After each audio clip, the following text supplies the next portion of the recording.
أعوذ بالله من الشيطان الرجيم بسم الله الرحمن الرحيم adúpẹ́ fún Ọlọ́run àti tọrọ ìkẹ́ àti ìgẹ̀ fún Muhammad sallallahu alaihi wasallam gẹ́gẹ́ bí ètò wa fiqh program tí Madrasatul Nur gbé kalẹ̀ fún àbíyá ètò jásí bí yóò máa jẹ́ àǹfààní fún gbogbo wa àti tírà tí à ń lò ń ṣe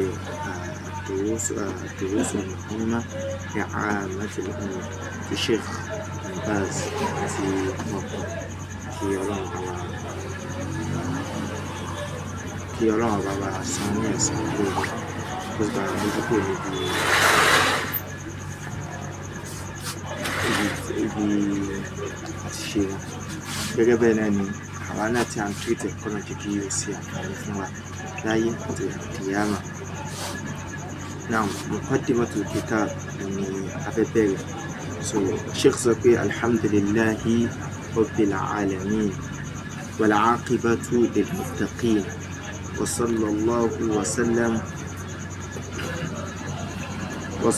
وسلم على عبده ورسوله نبينا محمد صلى الله عليه وسلم وعلى آله وأصحابه أجمعين أما بعد فهذه كلمات موجزة في بيان بعض ما يجب أن يعرفه العامة عن دين الإسلام سميتها الدروس المهمة لعامة الأمة وأسأل الله أن ينفع بها المسلمين وأن يتقبلها مني إنه جواد كريم عبد العزيز بن عبد الله بن باز.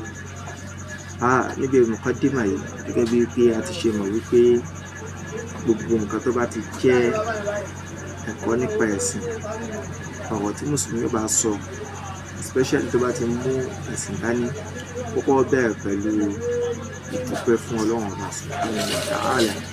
èyí ni nǹkan tí a rí ìṣesí sí tí Ànábì Muhammad sallallahu alaihi wasallam kọ́ wa nípa rẹ̀. Gẹ́gẹ́ bẹ́ẹ̀ náà ni ìṣesí yìí a tún rí before Ànábì Muhammad sallallahu alaihi wasallam lọ́rùn sọ pé kí àwọn ànábì yòókù náà kọ́ ti máa ṣe bẹ́ẹ̀. ẹ ká wo èyí tí Ọlọ́run bá subhanahu wa ta'ala sọ fún wa nínú al-Qur'an nípa Nabiyullah Sulaiman. ẹ̀rí bí àtúnkọ́ fẹ́ bẹ̀rẹ̀ àti àwọn náà kọ́ sí níbi ìrìsálà tó ń kọ sí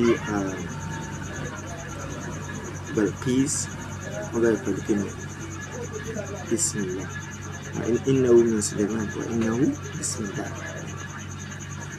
tí ń jẹ́ sí pé nǹkan tó dáa ni òun náà sì ló fa táwọn àbáàbí wọn sọ pé ẹ̀rí bísímìlá lásán ọkọ̀ dìbò náà lòun náà. àmọ́ téèyàn bá tún wá ṣe gẹ́gẹ́ bí sheikh ṣiṣẹ́ yìí òun náà ló tún fi dá gẹ́gẹ́ bí ṣiṣẹ́ tàrí látọ̀dọ̀ Ànábì Muhammad sallallahu alaihi wasallam. wọ́n fẹ́ báwọn èèyàn sọ̀rọ̀ Ànábì Muhammad sì tún bẹ̀rẹ̀ pẹ̀lú kíni àti dúpẹ́ fún Ọlọ́run subhanahu wa ta'ala. ẹ ká wo muqaddimatul kitab alhamdulillah ọpẹ́ gbogbo ìwọ̀n ọpẹ́ Ọlọ́run subhanahu wa ta'ala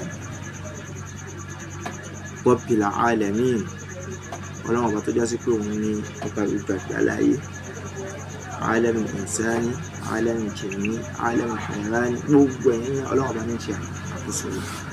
tó bá mú rọ́bù yìí nípa gbogbo bí yàtọ̀ wà ìjọba Ọlọ́run ọba ó ká nípa Ọlọ́run ọba Malik òní Khaliq òun sì tún ní Raziq.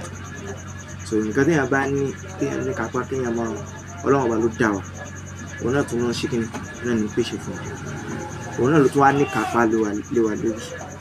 àyèmáyé nǹkan téèyàn ní láyé ètò èèyàn lè má lè ní kápá lé lórí. àyèmáyé nǹkan mi ìyẹn lè má lè má pèsè fún. àmọ́ Ọlọ́run ọba subhanahu wa ta'ala bí ayé ṣe bó sì kàǹkà tó bó sì tóbi tó yìí òun náà ní ṣe kí òun náà ní pèsè òun náà ní ṣe gbogbo létò ti sinmi. wal-aqibatu lil-muttaqin níbi muqaddimah wọn fi ń rìnlẹ̀ fún wa gẹ́gẹ́ bí wípé ó ní ẹ̀rí náà wọ́n pé ẹni bá jọ́sìn fọ́lọ́run ọba òun náà ní lẹ́yìn al-aqiba ìgbẹ̀yìn o lil-muttaqin fáwọn tí wọ́n bẹ̀rù Ọlọ́run ọba tí wọ́n jọ́sìn fọ́lọ́run ọba kó sì tó àti kó ṣe yẹ. وصلى الله وسلم على عبده ورسوله نبينا محمد صلى الله عليه وسلم. ẹ̀kọ́ náà tún ní muqaddima kéèpá kípẹ́ fọlọ́wọ́ bá nìkan á tún ṣe àsọ̀látù fún ànábì Muhammad sallallahu alaihi wasallam.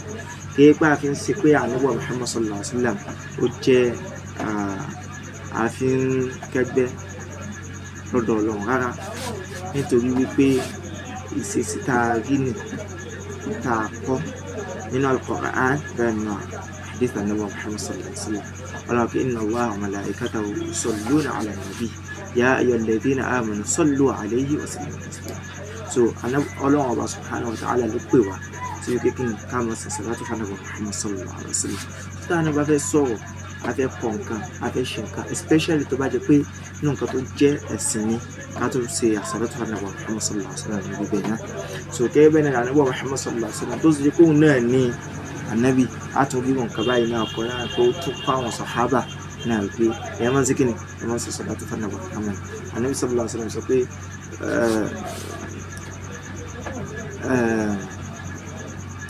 al-bakhil man zukiritu indahu wa lam yusalli alayya. Àwọn ìbára pọ̀ nínú nǹkan pé ahun kọ̀kọ̀ ọgbọ́n lẹni tó já sí wípé wọ́n mẹ́ńṣẹ́ ànábì Muhammad sallallahu alaihi wasallam lẹ́gbẹ̀ẹ́ tí wàá lè ṣe sàlátù. So àtàwọn oríṣiríṣi hadith tó fi rinlẹ̀. So àfáàná ń segin ni ọkọ̀ wa sallallahu wa sallam, kí ọlọ́run kó máa bá ànábì Muhammad ala abdihi.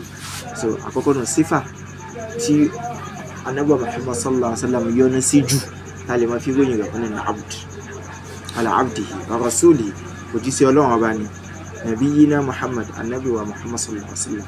So kò fẹ́ sí ròyìn míì tí wọ́n fẹ́ yí ròyìn ànábì Muhammad sallallahu alaihi wasallam tí ó wàá dá débi kékeré yẹn fi ìròyìn mẹ́ta yìí tó fi lànà bí sallallahu alaihi wasallam fi ń sọ wa ní sọ wá wa ní sọ pé ká má máa fi ròyìn wọn ní ìròyìn àyìnbówó ní ká fọwọ́ fẹ́ máa gbé ẹ̀tọ́ ọlọ́run ọba fún àbí nǹkan míì tí ì ṣe tiẹ̀. So wa ala alihi wa ashabihi ajma'in. So ìkẹ́ ọlọ́run ọba yìí ọlọ́run kó máa bá àwọn ìròyìn báyìí ni kó máa bá àwọn sàhábà, àwọn ará ilé rẹ̀, àwọn sàhábà rẹ̀ lápapọ̀. So àbá pé a máa bá lẹ́yìn ọjà hadhihi kalimatu mu'jiza. Wọ́n lo kẹ́límà, àwọn Lárúbá tó máa lo kẹ́límà, ó máa ń túmọ̀ kàlám, ó máa ń túmọ̀ àwọn ọ̀rọ̀ tí wọ́n kọ. Wọ́n pé àwọn ọ̀rọ̀ ní tẹ́ pé kí ni tó wà well summarized, tẹ́ pé kò pọ̀ tí ó súyàn, kò sì kéré bí wàá sọ nǹkan tó ṣe kí ni tó wà important nù. So fi bayani ba'di ma yajibu an ya'rifahu al-'ammatu al-muslimin. So nípa nǹkan tí ó yẹ kí àwọn nǹkan tó yẹ kí ó jẹ́ ọ̀ranyàn kí mùsùlùmí, àwọn tó máa lọ ká àmà wípé awamul muslimin ó yẹ ká mọ̀ andinil Islam, awamul muslim àwọn awam. So ó yẹ kí wọ́n mọ̀ ọjà aláta ni, ọjà elépo ni, gbogbo àwọn kí ni ó yẹ kó mọ̀ òun làwọn àbá àkójọ síbi nípa ẹ̀sìn wa. So andinil Islam nípa ẹ̀sìn sàmẹ́ìtùwà wọ́n á pè ní ad-durusul muhimma li 'ammatil ummah. So àwọn nǹkan tó ṣe pàtàkì fún gbogbo mùsùlùmí kọ̀ọ̀kan, aláta ni ọ́ ni, elépo ni ọ́ ni, oníṣẹ́ ọwọ́ ni ọ́ ni, ọ̀jáfà ni ó yẹ kó mọ̀. So wa as'alullaha an yanfa'a bihi al-muslimin. Iṣẹ́ táwọn ń ṣe yìí àwọn ń fi ọlọ́run ọba kó jẹ́ nǹkan tó yẹ kí yóò ṣàǹfààní fáwọn mùsùlùmí, wa an yataqabbalaha minhum. àbáwọ̀ káwọn ń fi ọlọ́run ọba ń pé kọ́lọ́run ọba kó gbà lọ́wọ́ àwọn ní ìjọsìn. innahu jawadun karim. ọlọ́run ọba yìí ọba tí wọ́n ń tọrẹ ni, ọba aláàánú ọba tí wọ́n ń tọrẹ ni. So ọlọ́run ọba yóò sàrànà fún ọ. muqaddima ni afá tí wọ́n kọ́ ọ̀nà Abdulaziz bin Abdullah bin Baz, kọ́lọ́run ọba kó gbà lọ́wọ́ ní ọ̀gbádà. àwọn àmọ́ wá ka àwọn kìíní fún adé ẹ̀dẹ́ insha Allah bí qudratillah, àdìmọ́ ajé kó pọ̀ 10 minutes náà lá máa lò. So kọ́lọ́run ọba kó gbà lọ́wọ́ àwọn ọ̀gbádà. Allahumma atina fid dunya hasana وفي الآخرة حسنة وقنا عذاب النار.